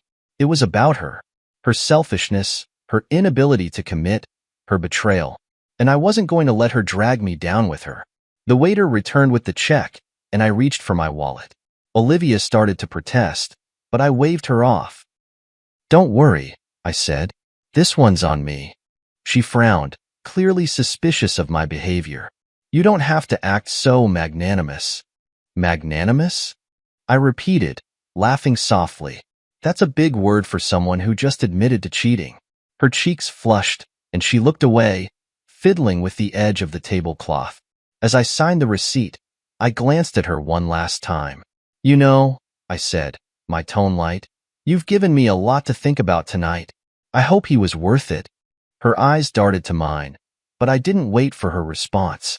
I stood, slipping my jacket over my shoulders, and walked toward the door. Stepping outside, I took a deep breath, the cool night air washing over me. I pulled out my phone and dialed Alan. "She admitted it," I said when he answered. "Good," Alan replied. "What's the next move?" "Send me everything," I said. "Photos, videos, recordings. I want it all organized and ready to go." "Consider it done," Alan said. Ending the call, I stood on the sidewalk for a moment, staring up at the restaurant's glowing sign. Inside, Olivia was probably wondering what I was up to, her mind racing with possibilities. She had no idea that I was 10 steps ahead, that I had been preparing for this moment for months. I walked back inside, sliding into my seat as if nothing had happened. Olivia looked at me, her eyes narrowing slightly. "What were you doing out there?" she asked. I smiled, picking up my coffee cup, just enjoying the fresh air. The game had only just begun, and I was ready to play. The restaurant door opened, and a faint chime rang through the air. I didn't need to look up to know who it was. I had planned this moment down to the last detail. I leaned back in my chair, smiling as Olivia glanced toward the entrance. Her face, already pale from the tension between us, drained of all color when she saw him walk in. "You're not leaving just yet," I said, my voice calm but laced with purpose. Her head whipped toward me, panic flashing in her eyes. "What did you do?" she hissed, her voice low but trembling. I gestured toward the man now standing at the entrance, scanning the room. I figured it was time for a proper introduction. "After all, you've been seeing him for 2 years. It's only fair that I get to meet him, don't you think?" She froze, her mouth opening and closing as if searching for the right words. But there were no words that could save her now. The man spotted us and made his way over, his gait confident but cautious. He clearly didn't know what to expect, though I could see a flicker of excitement in his eyes as he approached the woman he believed was his. "David," I greeted him, standing and extending a hand. He hesitated for a moment before shaking it, his confusion evident. Hi," he said, glancing between me and Olivia. "I wasn't expecting this." "Neither was I," I said, smiling as I gestured for him to take a seat. But life is full of surprises, isn't it? David pulled out a chair and sat down, still unsure of what was happening. Olivia, on the other hand, looked like she wanted to sink into the floor. Her hands clutched the edge of the table, her knuckles white. "Marcus," she began, her voice tight with barely concealed anger. "This is unnecessary." I ignored her, turning my attention to David. "So," I said, pouring him a glass of wine, "you're the man my wife has been seeing behind my back. How's that been going for you?" David's eyes widened, and he shot a nervous glance at Olivia. I think there's been a misunderstanding," he stammered. "No misunderstanding," I said, my tone sharp enough to cut through the air. "I know everything. The late-night meetings, the hotels, the lies. Trust me, David. I've done my homework." He looked at Olivia, his expression shifting from confusion to accusation. "You said you were going to tell him," he said, his voice low but strained. Olivia shook her head, her lips pressed into a thin line. "This isn't the time or place," she said through gritted teeth. "On the contrary," I said, leaning back in my chair. "This is the perfect time and place. You've been lying to both of us for years. It's time to get everything out in the open." The waiter approached our table, his cheerful demeanor faltering as he sensed the tension. I ordered another bottle of wine and a round of desserts, ignoring the awkward silence that had fallen over the table. As we waited, I decided to break the ice. "So, David," I began, "what is it about Olivia that caught your attention? Was it her charm? Her beauty? Or maybe it was her ability to lie so convincingly?" "Marcus, stop," Olivia snapped, her composure slipping further. David, however, looked genuinely torn. "I thought we were building something real," he said, his eyes locked on Olivia. "You told me you were trapped in a loveless marriage, that he didn't care about you." I raised an eyebrow. "Is that so? And yet, here we are, celebrating our anniversary. Doesn't seem very loveless to me." Olivia's face burned with humiliation, her hands shaking as she gripped her glass. "I didn't think you'd actually show up," she muttered, glaring at David.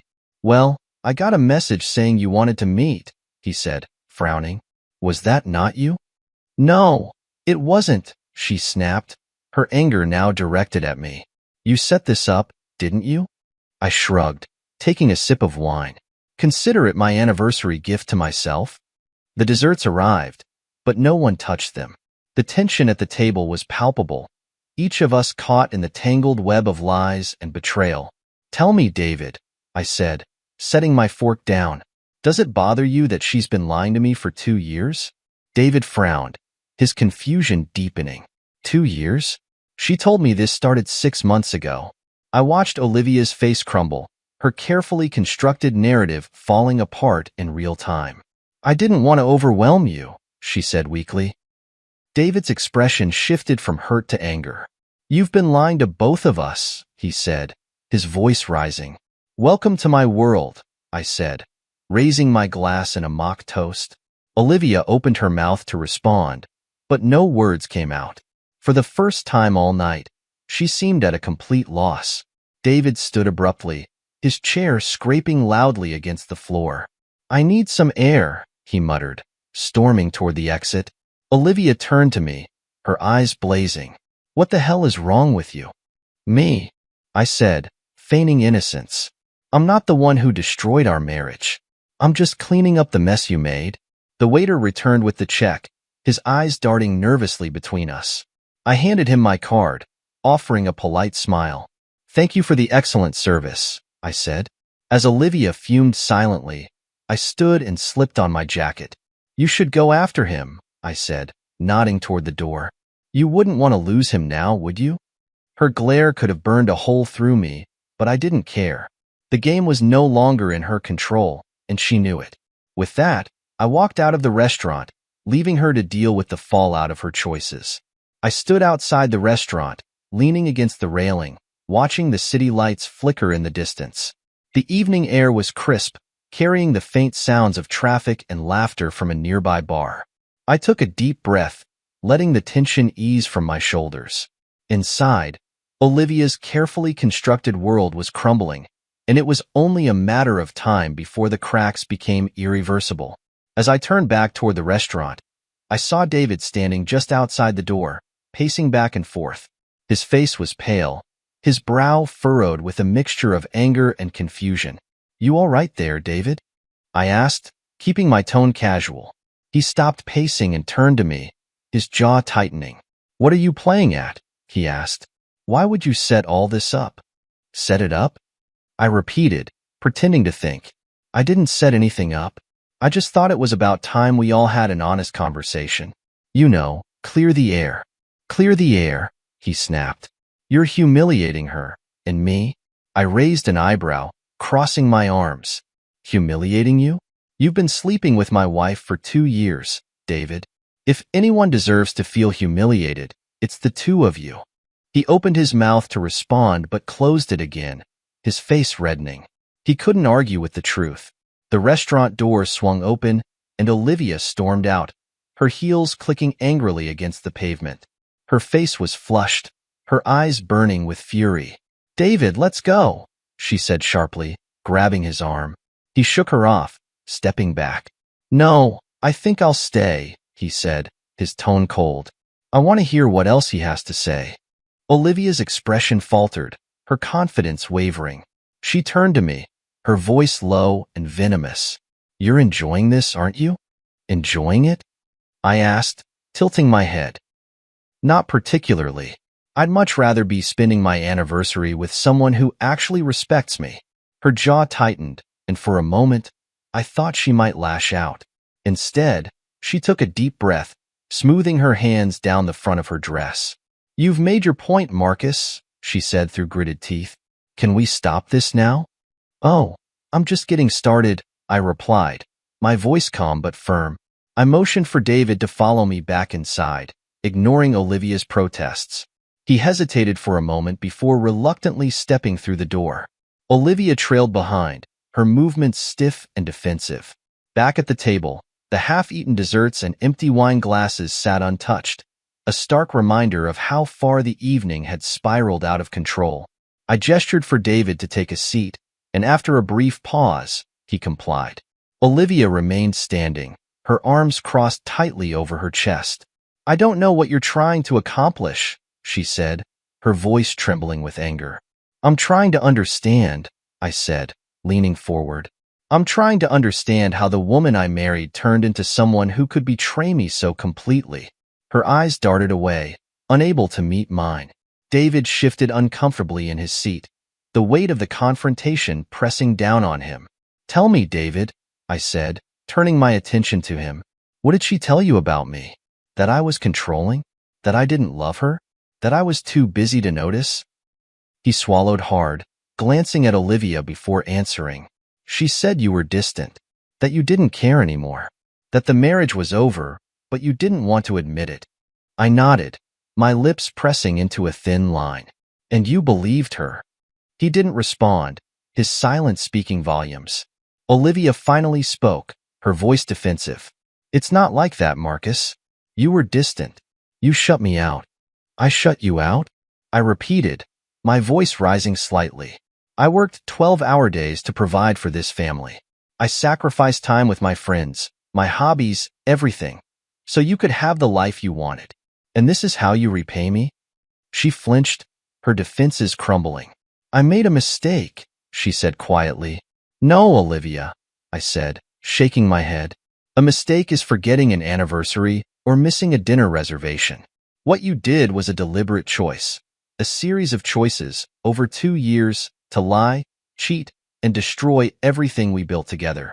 David shifted in his seat, his discomfort evident. "I didn't know it was that long," he muttered. I turned to him, my gaze steady. "And now you do. So tell me, David, does it bother you that she's been lying to both of us?" He stared at me, his jaw clenching. "Yes," he admitted. "It does." Olivia's head snapped toward him, her eyes wide. "David!" "No," he interrupted, standing abruptly. "I need to think." He turned and walked toward the door, leaving Olivia and me alone at the table. The silence between us was deafening. Olivia sank into the chair David had vacated, her shoulders slumping as the weight of the evening pressed down on her.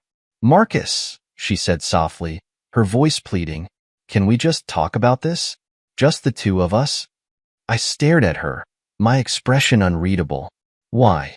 So you can spin another lie? So you can twist the truth to fit your narrative?" Tears welled up in her eyes, but I felt no sympathy. "I didn't want it to end like this," she whispered. "Neither did I," I replied, standing.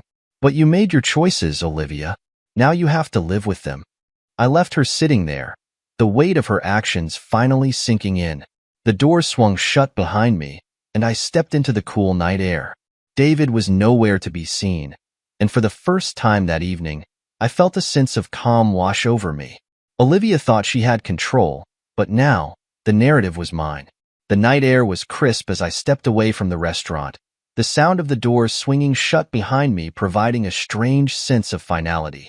I didn't look back to see if Olivia was still sitting there, her world unraveling piece by piece. I didn't need to. For the first time in months, maybe years, I had the upper hand, and I wasn't about to let go of it. I walked a few blocks before pulling out my phone. Dialing Alan, my private investigator, had become second nature over the past few months. "It's time," I said when he picked up. "Got it," Alan replied without hesitation. "I'll send everything to her and him. It'll be in their inboxes before the night is over." "Make it public too," I added, my tone steady but resolute. "The people closest to us need to know what she's been doing." There was a pause on the other end. "Are you sure?" "I've never been more sure of anything," I said firmly before hanging up. By the time I returned home, my mind was racing, but I felt strangely calm. The wheels were already in motion, and there was no stopping them now. I poured myself a glass of whiskey, sat at the kitchen table, and waited. It didn't take long. My phone buzzed relentlessly with notifications, emails, texts, and calls flooding in. I didn't answer any of them. Instead, I opened my laptop and logged into the anonymous account Alan and I had set up weeks ago. The evidence was all there: photos, text message screenshots, and detailed accounts of Olivia's affair with David. Every lie she had told, every betrayal she had committed.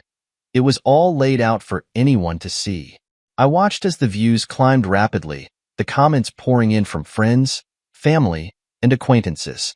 Some expressed shock, others disgust. A few, predictably, tried to defend her, but the overwhelming consensus was clear. Olivia had crossed a line, and there was no coming back from it. My phone buzzed again, and this time, I glanced at the screen. It was Olivia. Her name flashing on the screen filled me with a mix of anger and vindication. I let it ring out, but she called again, and again. Finally, I answered, my tone calm but cold. "What do you want, Olivia?" Her voice was frantic, trembling with a mix of anger and fear. "What the hell did you do, Marcus? Why would you do this?" "Why would I do this?" I repeated, leaning back in my chair. "Why wouldn't I, Olivia? You spent 2 years tearing apart our marriage behind my back. Did you really think there wouldn't be consequences? This is cruel," she spat, her composure slipping. "You're trying to ruin me." "No," I said evenly. "You ruined yourself. I'm just making sure everyone knows the truth." There was a long silence on the other end, broken only by her ragged breathing. Finally, she spoke, her voice barely above a whisper. "What do you want from me, Marcus?" I sighed, setting my glass down on the table. What I wanted, Olivia, was a partner. Someone I could trust. Someone who valued the life we built together. But you made it clear that wasn't who you were. So now, all I want is for you to face the consequences of your actions. The next morning, the fallout began in earnest. Mutual friends started reaching out, expressing their shock and disappointment in Olivia. Some cut ties with her entirely, unwilling to associate with someone who had betrayed her family so deeply. David wasn't spared either. His employer, a prominent law firm, caught wind of the scandal and placed him on indefinite leave. His reputation, carefully built over years, was now in tatters. And Olivia? She tried to fight back, calling mutual friends and family members to plead her case. But the evidence was undeniable, and the more she tried to explain it away, the worse she looked. A few days later, I received a call from David. I almost didn't answer, but curiosity got the better of me. What do you want? I asked, not bothering to hide my disdain.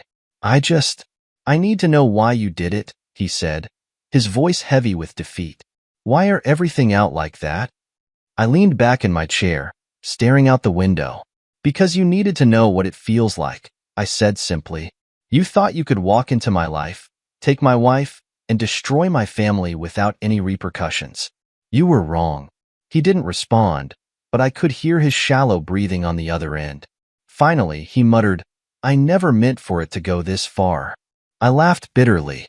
That's the thing about choices, David. They have consequences, whether you meant for them to or not. By the end of the week, Olivia showed up at the house, her face pale and drawn. She looked like she hadn't slept in days, her once perfect exterior now cracked and broken. Marcus, she began, her voice trembling. Can we talk? I stood in the doorway, blocking her from entering. There's nothing to talk about, Olivia. You made your choices, and now you're living with them. Please, she whispered, tears streaming down her face. I'll do anything to fix this. I'll go to counseling. I'll cut off contact with David. Just don't give up on us. I shook my head, my expression resolute. There is no us anymore, Olivia. You ended that the moment you decided to betray me. Her shoulders slumped, and for the first time, she looked truly defeated. Without another word, she turned and walked away, disappearing down the driveway. That night, as I sat in the quiet of the house, I felt a strange mix of emotions. Part of me was relieved that it was finally over, that the truth was out and the lies were behind me. But another part of me mourned the life I had lost, the marriage, the family, the future I had envisioned. Still, I knew one thing for certain. I wasn't the one who had destroyed it. That burden was Olivia's to bear, and she would bear it alone. The days following Olivia's public unmasking were nothing short of chaotic. What had started as a carefully executed plan to reveal her betrayal had now spiraled into something far bigger. The ripples of her actions extended beyond our home and touched every corner of her life. It was like watching a slow-motion car crash, and there was nothing she could do to stop it. Friends, once loyal to her, began to pull away. Social media posts that once garnered hundreds of likes and comments were now met with silence or outright hostility. The texts and calls she bombarded me with gradually turned from anger and threats to desperation and regret. I didn't respond to any of them. Olivia was a ship sinking fast, and she was discovering just how cold the waters of betrayal could be. For me, the fallout wasn't as chaotic.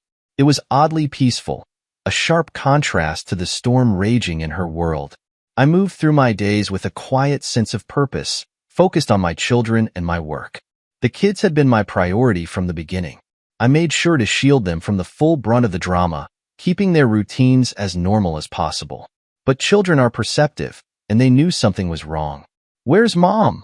my youngest asked one night at dinner, his fork poking at his plate.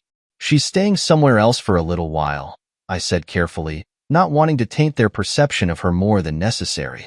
"But I'm here, and we'll get through this together."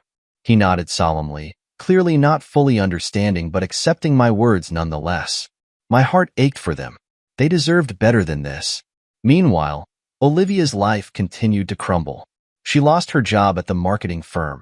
Apparently, David's fall from grace had dragged her down with him. It seemed their company wasn't eager to keep employees embroiled in a public scandal.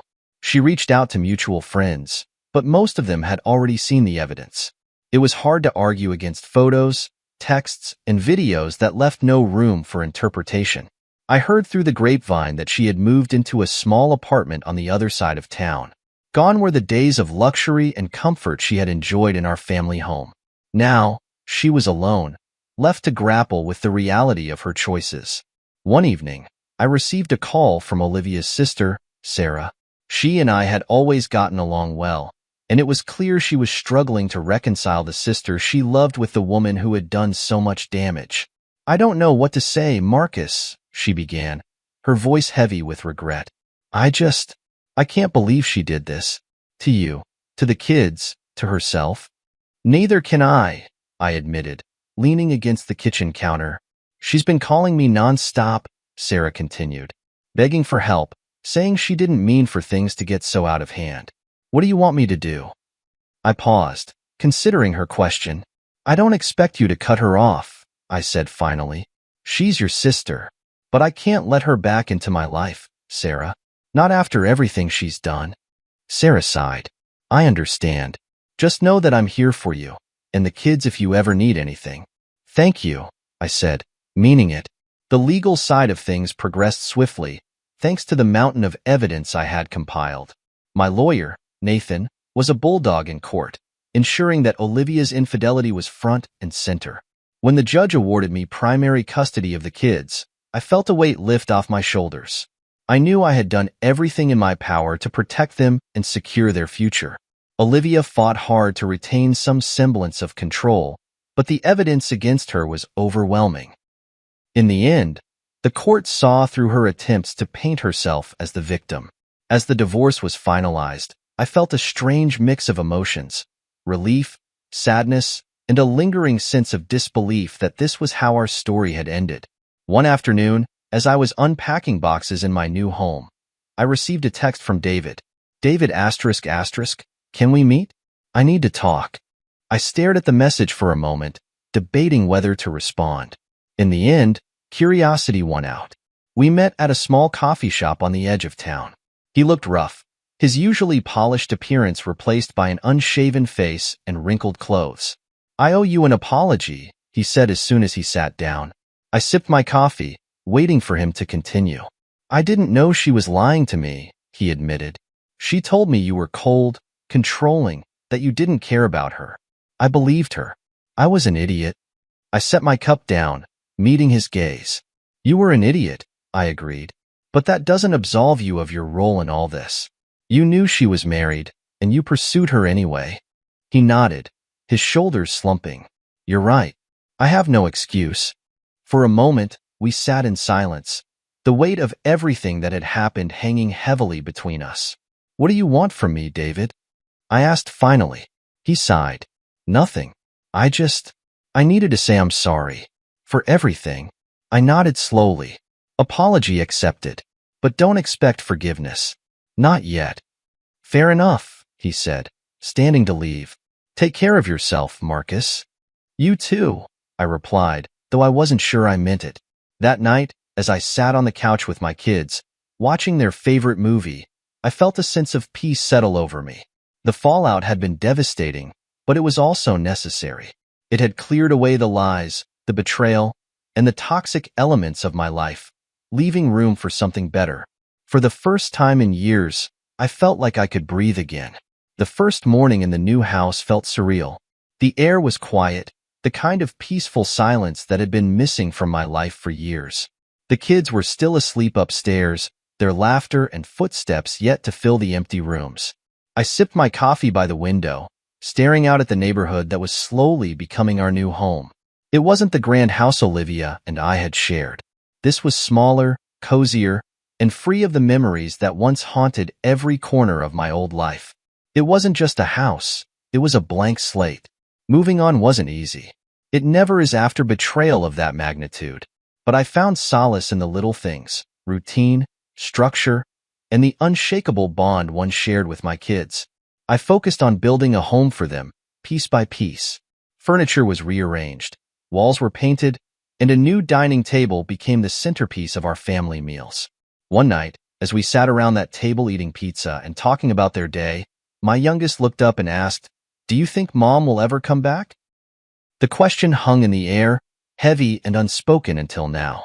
I set my slice down, meeting his wide, innocent eyes. "Mom made some choices that hurt our family," I said carefully.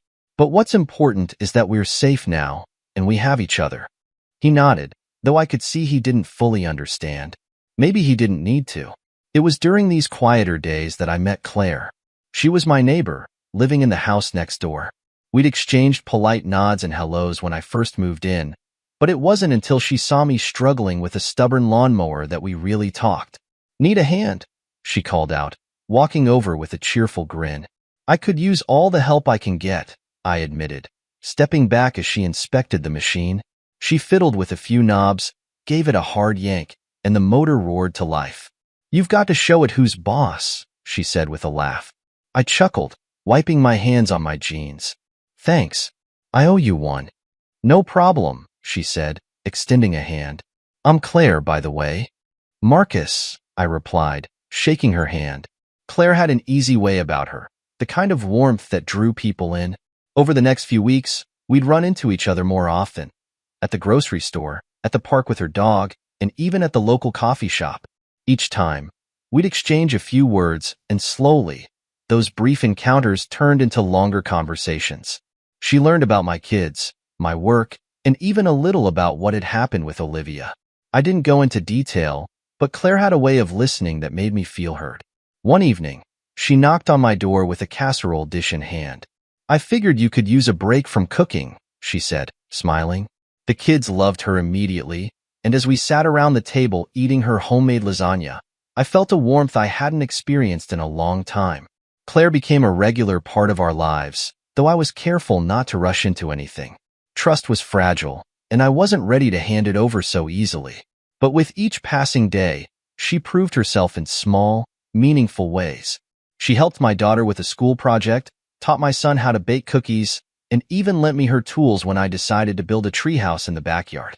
One afternoon, as we worked on the treehouse together, she paused, looking up at the structure with a satisfied smile. You're really good at this, she said. Years of practice, I replied, hammering in another nail. I used to build furniture before life got complicated. She glanced at me, her eyes soft. You should get back into it. You're clearly passionate about it. Her words stuck with me, and that night, after the kids were asleep, I found myself sketching designs for a new coffee table. Claire's presence didn't just bring comfort, it brought inspiration. She reminded me of who I was before Olivia's betrayal, before I let life chip away at my identity. I started small, building furniture in the garage during my free time. What began as a hobby soon turned into a side business. Claire encouraged me every step of the way, helping me market my pieces online and even finding local clients who appreciated my craftsmanship. One evening, as we sat on the porch watching the kids play in the yard, Claire turned to me and said, "You're a good man, Marcus. Don't let anyone make you forget that." Her words hit me harder than I expected. For so long, I had doubted myself, wondering if Olivia's betrayal was somehow my fault. But Claire reminded me that I was worth more than the pain I had endured. By the time the holidays rolled around, our new house felt like home. The kids were thriving, their laughter filling every corner of the space we had built together. Claire joined us for Christmas dinner, bringing gifts for the kids and a bottle of wine for me. As we sat around the table, surrounded by the warmth of family and friendship, I realized how far I had come. This was what a fresh start looked like. Not perfect, not without its challenges, but full of hope and possibility. For the first time in a long time, I felt like I was exactly where I was meant to be. The call came late in the evening, just as I was tucking the kids into bed. I didn't recognize the number, but something told me to pick up. Marcus, the voice on the other end began, hesitant and shaky. It was Olivia. What do you want? I asked, keeping my tone neutral but firm. I need your help, she said, her voice cracking. Everything is falling apart. I let her words hang in the air, refusing to fill the silence.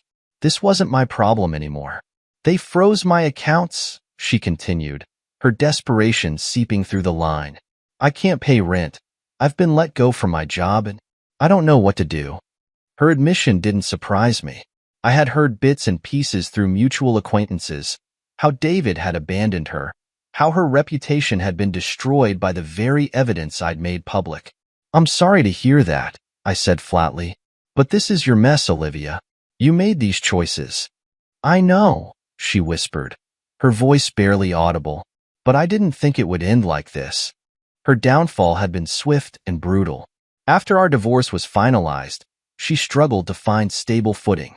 The evidence of her infidelity and deceit had spread far and wide, tarnishing her reputation both personally and professionally. David, the man she had risked everything for, had cut ties with her not long after losing his job. Without his financial support or companionship, she was left to fend for herself. Her once vibrant social circle dissolved overnight. Friends who had once flocked to her dinner parties now avoided her calls. The ones who did stay offered little more than pity, unwilling to get too close to the chaos she had created. She moved into a small, run-down apartment on the outskirts of town, a far cry from the luxury she had once enjoyed. Rumors swirled about her struggling to make ends meet, picking up odd jobs to scrape by. Despite everything, Olivia still tried to salvage her image. She wrote a long-winded post on social media, painting herself as a victim of circumstance and misunderstandings. But the internet never forgets, and the comments were quick to remind her of the truth.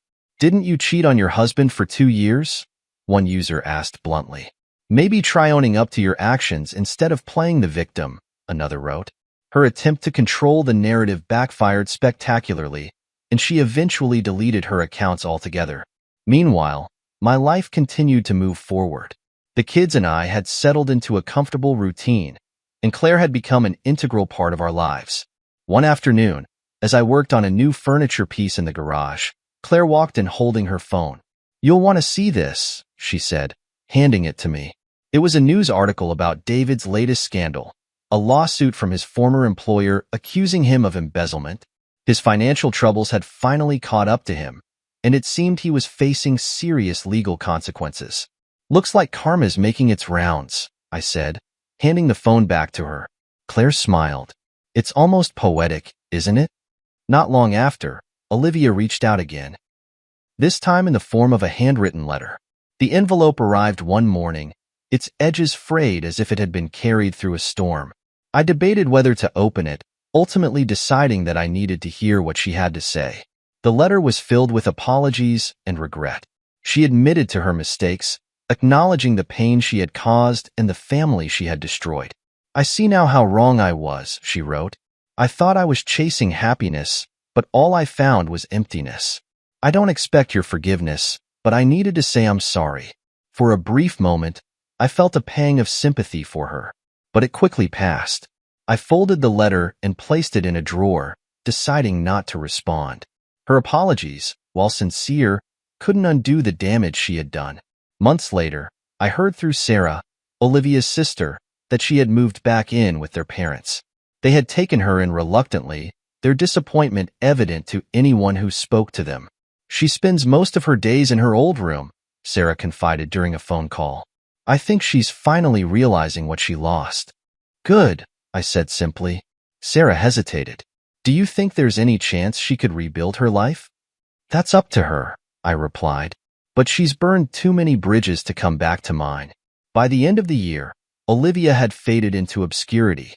The woman who had once commanded attention at every party, who thrived on validation and admiration, was now a shadow of her former self. Her downfall wasn't just a result of my actions. It was a consequence of her own choices, her inability to see beyond her selfish desires. And while part of me felt a sense of closure, I knew that true peace came not from her suffering but from the life I had rebuilt for myself and my kids.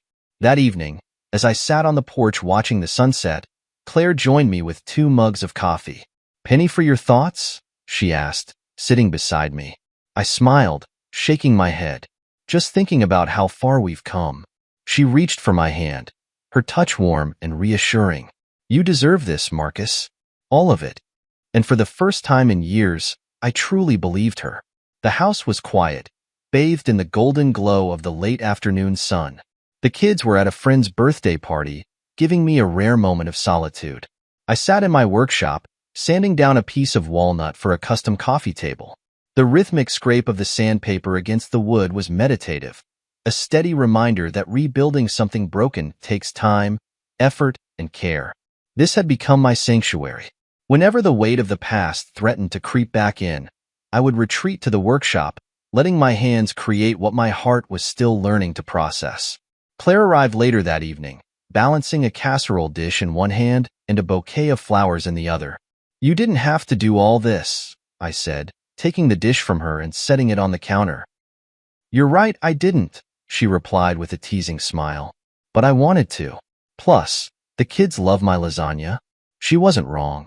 By the time dinner was over, the kids had polished off every last bite, leaving me with little more than a slice to tuck away for lunch the next day. As we cleaned up the kitchen together, Claire looked over at me, her expression serious. "You're doing an amazing job with them," she said. "Thanks," I replied, drying a plate. "I just want to make sure they feel safe and loved. After everything they've been through, they deserve that much."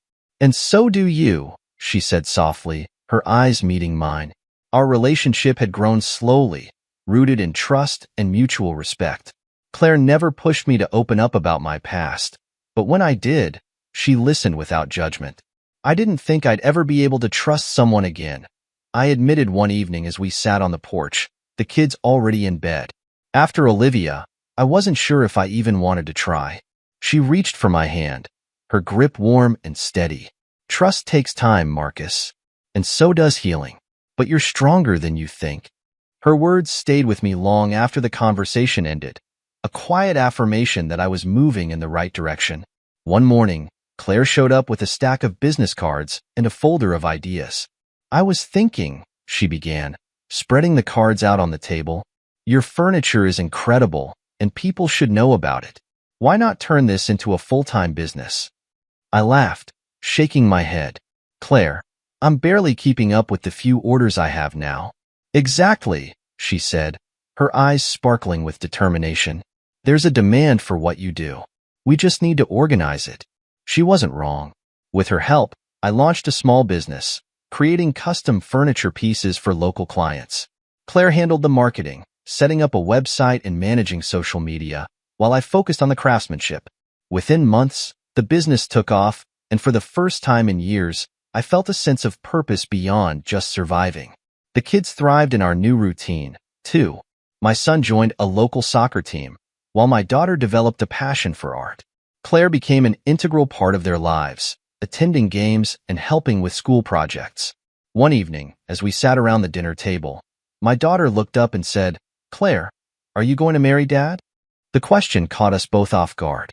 Claire's cheeks turned pink, and she glanced at me, unsure how to respond. "Well," she began, choosing her words carefully, "that's something your dad and I would need to talk about. But I'll always be here for you, no matter what." Her answer seemed to satisfy my daughter, who nodded and went back to her plate. But later that night, as Claire and I sat on the couch, I couldn't help but bring it up. "They love you, you know," I said, turning to her. "And so do I." She smiled, leaning her head against my shoulder. "I love you too, Marcus. All of you." The moment felt like a turning point, a confirmation that the life we were building together was real and lasting. For the first time in years, I wasn't looking over my shoulder, waiting for the other shoe to drop. The scars of the past were still there, but they no longer defined me. Instead, they served as a reminder of how far I had come, and how much I had to look forward to. Months later, we stood in the backyard, watching the kids chase fireflies under a canopy of stars. Claire wrapped her arms around me, her head resting against my chest. "Do you ever think about her?" she asked quietly. "Sometimes," I admitted, "but not the way I used to. She's a part of my past, and that's where she'll stay." Claire nodded, her fingers lacing with mine. "I'm glad you found peace." "So am I," I said, tightening my hold on her. The night ended with the kids curled up on the couch, their laughter still echoing in the corners of the house. As I watched them, I realized that hope and healing weren't just concepts, they were choices. I had chosen to fight for a better life, for myself and for my family. And in doing so, I had discovered something I thought I'd lost forever: joy. 5 years had passed since the dinner that had shattered my world and set me on a path of rediscovery. Time had a way of smoothing the rough edges of the past, but the lessons it left behind were etched deeply into who I had become. The house was alive with laughter and movement. Claire, now my wife, was in the kitchen baking cookies with the kids, their giggles spilling into the living room. I sat at my desk, going over some design plans for a new client, but the sounds of my family kept pulling my attention. It was the kind of life I had once dreamed about, a life filled with love, trust, and simple joys. And it was one I had fought hard to build. Looking back, it was hard to believe how much had changed. Olivia had reached out a few times over the years, always with some variation of the same message: regret, apologies, and the hope for a conversation. I never responded. The last I heard, she was still living with her parents, working a series of odd jobs to make ends meet. The glamorous, carefree life she had chased with David had long since crumbled, leaving her with little more than memories of what she'd thrown away.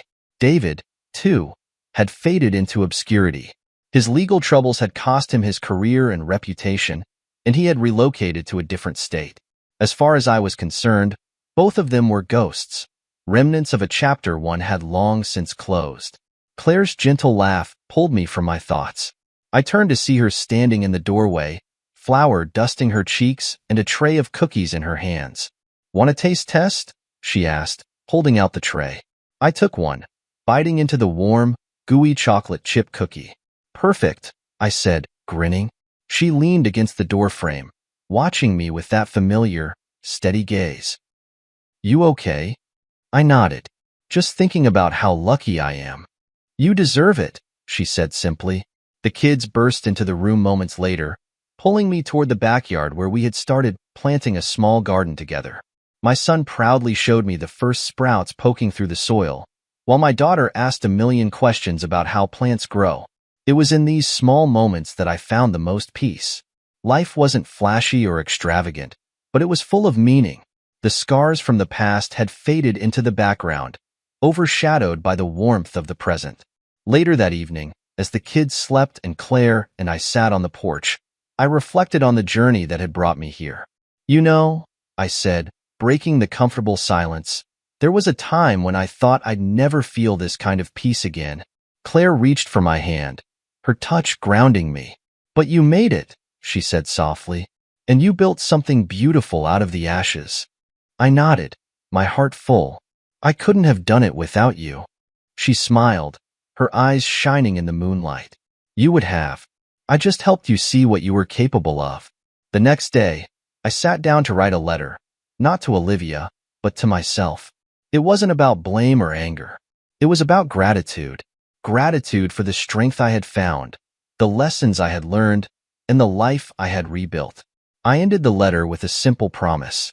I will never forget where I've been, but I will always focus on where I'm going. The years stretched ahead, full of possibility. There would be challenges, no doubt, but I felt ready to face them. As I tucked the letter into a drawer and turned to the sound of Claire calling me for dinner, I felt a deep sense of contentment. This was my life now, a life I had fought for, earned, and cherished. And as I joined my family at the table, the laughter and love surrounding me, I knew one thing for certain. The best chapters of my story were still being written.